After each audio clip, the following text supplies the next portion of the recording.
Hey my people, another one don happen for Ovia. Dangote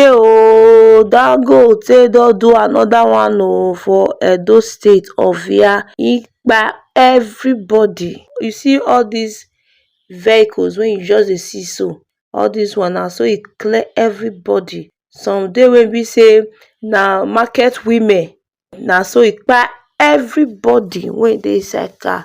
No be one, no be two, no be this is no longer funny at all. This Dangote own don pass be careful oh.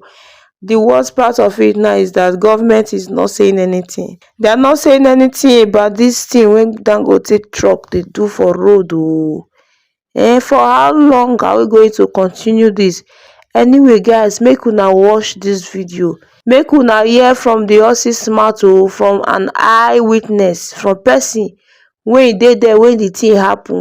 Hey God, please guys, share this video and share your thoughts in the comment section. Bye bye. My brother, wetin happen for Ovia? Shebi video they talk about this Dangote issue for Edo State. Nobody talk, nobody join. They say video na manipulator. Today, me na truck driver as I dey come, my brother, waiting my eye see for Ovia. Now inside my motor, I just video that this thing. Small, so where I forward can't give you so. My brother, that go take your fake break. He crushed this small car. You see that motor? That one, he say he don't fake break. He say he fake break. Now lie oh.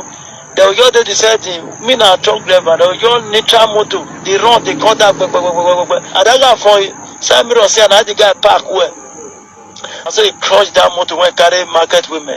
All of them, he killed them.